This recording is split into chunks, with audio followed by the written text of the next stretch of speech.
நண்பர்கள் அனைவருக்கும் இனிய வணக்கம். இன்று கோடை மழை என்ற சிறுகதை நாம் இங்கு கேட்கலாம். இந்த சிறுகதை 12ஆம் வகுப்பு தமிழ் துணைப்பாடத்தில் வந்துள்ளது. இதை எழுதியவர் சாந்தா தத். வாங்க கதைக்குள்ள போகலாம். குழந்தைகள் பெற்றோரால் கொண்டாடப்படுகிறார்கள். பெற்றோர் என்ற சொல்லே பேறு பெற்றார் என்ற பொருள் கொண்டதுதான் எனலாம்.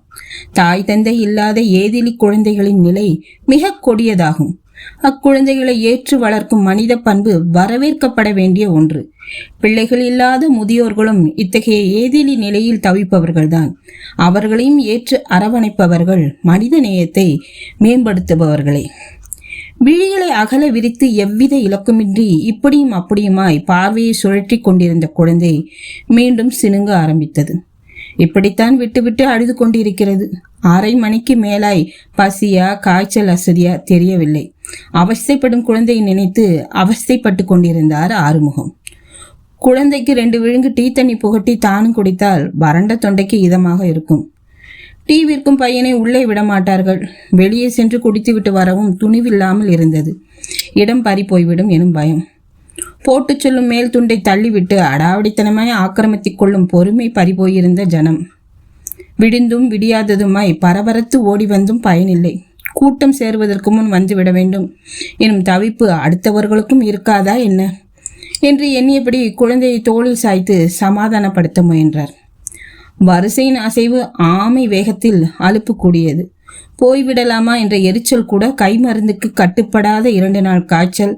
தனியார் மருத்துவமனை செல்ல வக்கில்லாத போது, கை மட்டுமின்றி மனசும் ஆதரவு வறண்டு போய்விட்ட போது, இல்லாதவற்றுக்கெல்லாம் ஈடுகட்டுவது போல் பொறுமையாவது நிறைய வரவு வைக்க வேண்டியதுதான். காசா பணமா? 3 மணி நேரத்திற்கு மேலாய் குழந்தையை ஏந்தி இருந்ததால் கையில் கடுப்பு தெரிய ஆரம்பித்தது. சீட்டு வாங்கி கொண்டு உட்கார்ந்ததுதான் இடுப்பு வலி தெரிவித்தது. கிழ உடம்பு எவ்வளவுதான் தாங்கும்? மனசா என்ன அதட்டி மிரட்டி மூளையில் முடக்க. நத்தை அசைவும் நின்று போய் ஆணி அடித்தாற்போல் முடங்கிவிட்டது. நோயாளிகள் வரிசை. ஃபினாயில், டெட்டால், டிஞ்சர் வகையறக்களின் வாசம் காலி வயிற்றை புரட்டி எடுத்து கைவலி வேறு. கொஞ்ச நேரம் குழந்தையை யாராவது வாங்கி வைத்து கொண்டால் ஆஸ்வாசமாக இருக்கும். சீக்காளி குழந்தையை எவன் சீந்துவான்? மூடிய கதவு. முன்வரிசையின் துவக்க முனையை பரிதவிப்புடன் எட்டி பார்த்தார். திடீரென குழந்தை அழுகை குரல் கேட்க என்ன ஏது என்று அனைவரும் கவனமாய் சுற்றுமுற்றும் பார்த்து கொண்டிருந்த போதே ஒற்றை குரல் அழகையே பல்குரல் ஓலமாகியது. சற்றே தொலைவில் கும்பல்.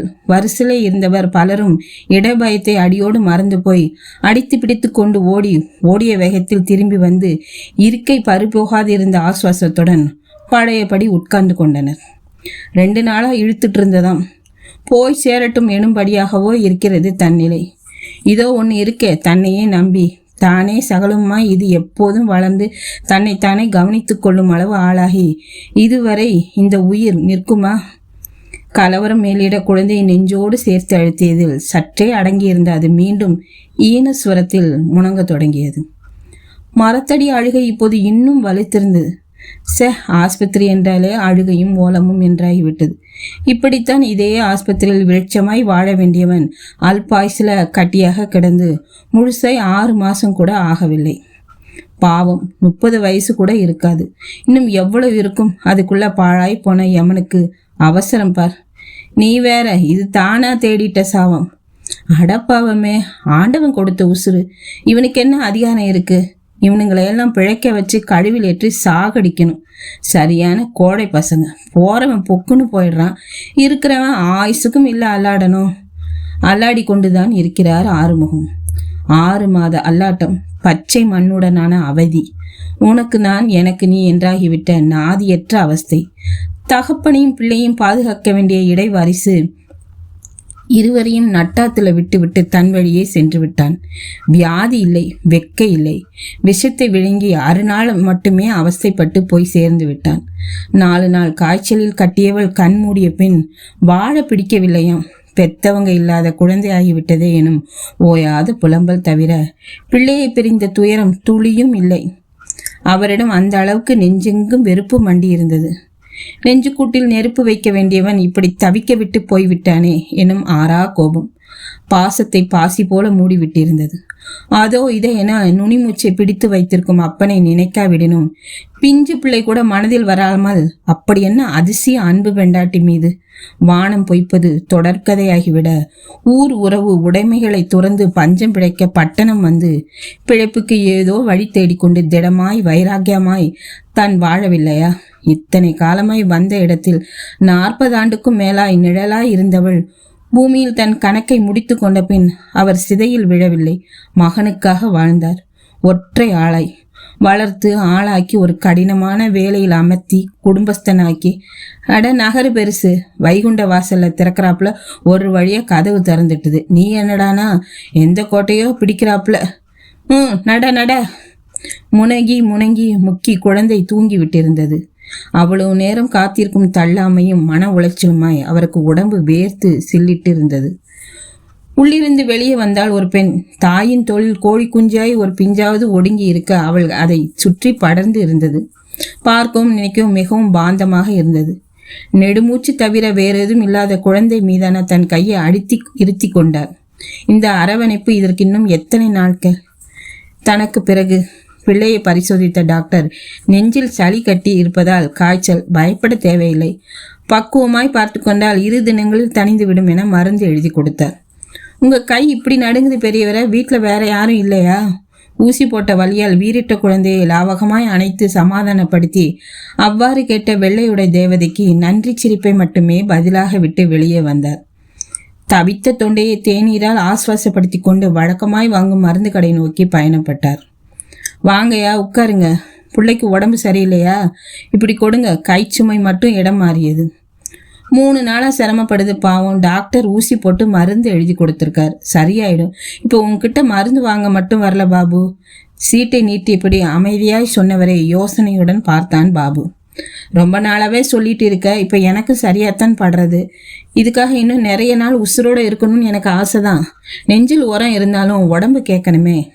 சாவோட மல்லுக்கு நிக்கிற வயசா இப்போ இதோட கதி? சரி, நாளைக்கு அவங்கள கூட்டிட்டு வந்துடுறியா பாபு? ஐயா, ஆமா, நெசமாத்தான் சொல்றேன். அம்மா என்கிற பாசமே தெரியாமல் இருக்க இது மட்டும் என்ன பாவம் செய்தது? பெண்ணோட பரிவும் பாசமும் ஒரு குழந்தைக்கு எவ்வளவு முக்கியம்னு இப்பதான் நல்லா புரிஞ்சுது பாபு. இதை பிரிஞ்சிருக்க முடியாதே என்கிற என்னோட சுயநலத்துக்காக இதை அனாதையா விட்டுட்டு போறது எவ்வளவு பெரிய பாதகம். அதான் அதுவும் இல்லாம அவங்க உனக்கு நல்லா தெரிஞ்சவங்க, அதனால பத்திரமான இடத்துக்கு போய் சேருது புள்ளன்னு நிம்மதி. அவங்கள உடனே வர சொல்லிடு, ஆக வேண்டியதை பார்க்கலாம். வினாடி தாமதித்தாலும் மனசு மாறிவிடுமோ என்பது போல் மருந்தும் குழந்தையுமாக விடுவிடுவென நடந்தார். இரவெல்லாம் உறக்கமின்றி புரண்டு எல்லாம் இதோட நல்லதுக்குத்தானே என திரும்ப திரும்ப நினைத்து சமாதானப்படுத்தி கொண்டார். பாபுவுடன் வந்து அவர்களை பார்த்தபோது பிள்ளை பாக்கியம், ஏக்கம், தவிப்பு, எதிர்பார்ப்பு அத்தனையும் அம்முகங்களில் உணர்ந்த போது பிள்ளையின் பாதுகாப்பு குறித்த நம்பிக்கை வலுத்தது. நெடுநாள் தயக்கத்துக்கு பின்னான தன் முடிவு குறித்து இனி 2வது கருத்துக்கு இடமில்லை என்ற அளவில் உறுதி கூடியது. அந்நேரத்திற்கு நெருடல் எல்லாம் பிள்ளையை பிரிந்து இருக்க வேண்டுமே எனும் உதிரத்தை உறைய வைக்கும் உறுத்தல் மட்டுமே. விழிநீரை பிடிவாதமாய் வந்த வழி அனுப்பி வைத்தார். உங்களுக்கு கவலையே வேணாம் ஐயா, இப்படி சொல்றது கூட சரியில்லைதான். நல்லா பார்த்துக்கிறோம்னு பெத்தவங்க யாராவது உறுதிமொழி அளிக்கிறார்களா என்ன? அப்பா என அழைக்கப்பட்ட இருப்பவன் ஓரிரு கணம் போல் தயங்கிய பிறகு தொடர்ந்தான். ஐயா, ரொம்ப பெரிய மனசோட எங்க வாழ்க்கைக்கு ஒரு நம்பிக்கை கொடுத்துருக்கிறீங்க. நன்றி சொல்றதுக்கு பதிலாக உங்களிடமே இன்னொரு உதவி கேட்கணும். குழந்தையை பிரிந்து சிரமப்படாமல் நீங்களும் எங்களோட வந்துருங்கய்யா. எங்க 3 பேருக்குமே ஒரு பெரிய துணையா பலமா இருக்கும். நீங்க எதுக்கும் தயங்காதீங்க. நம்ம ஒருத்தருக்கு முடிந்த அளவில் உதவியா இருப்போம். சரின்னு சொல்லுங்க ஐயா. இறைஞ்சும் தன்மையில் கேட்கப்பட்ட அதிர்ந்து போனார் ஆறுமுகம். யாருக்கு யார் உதவி? எவ்வளோ பெரிய விஷயம்! இவ்வளோ எளிமையாய் தனக்கு எந்த சங்கடமும் கூடாதென மிகவும் பக்குவமாய் இவன் மலை போன்ற அத்தனை பிரச்சனைகளும் எப்படி இப்படி ஒரே நாளில் தீர்வு கண்டு குழந்தையுடன் தன்னையும் சுவீகரித்து, பாபு, இப்போதைக்கு எனக்கு சாவு வராதுன்னு தோணுதுப்பா. கண்ணீரை இப்போது சுதந்திரமாய் வெளியே அனுப்பியபடி கை கூப்பினார் முதியவர். இந்த கதை உங்களுக்கு எல்லாருக்கும் பிடிச்சிருக்குன்னு நினைக்கிறேன். கதையை லைக் பண்ணுங்கள், ஷேர் பண்ணுங்கள், கமெண்ட் செக்ஷனில் உங்கள் கருத்துக்களை மறக்காமல் பதிவிடுங்க. சேனலை சப்ஸ்கிரைப் பண்ணிக்கிடுங்க. நன்றி, வணக்கம்.